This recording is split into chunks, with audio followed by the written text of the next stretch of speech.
देखो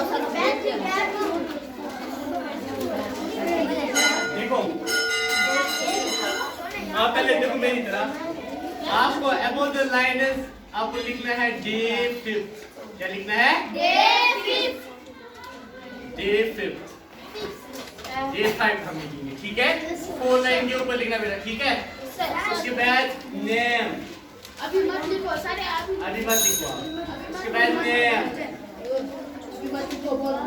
क्लास,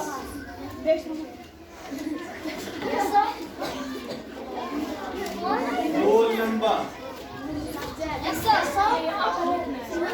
ये आपको लिखना है 4 लाइन के ऊपर, ठीक है? नहीं, बिग पेज पे नहीं। देखो आपको वहां पे लिखना है जो पेज आप मुझे कार्ड के दोगे लास्ट पे, ठीक है? एक पेज आप चूज करो, आप कहाँ पे लिखोगे वो पेज आपको लास्ट कार्ड के मुझे देना है वापस। कार्ड के मुझे वापस देना है आपको, ठीक है? पिन पेज पे नहीं, ये एग्जाम है आपका, एक टेस्ट है, सिंपल टेस्ट है। इससे हमें आउटपुट आपका लगेगा पता, ठीक है?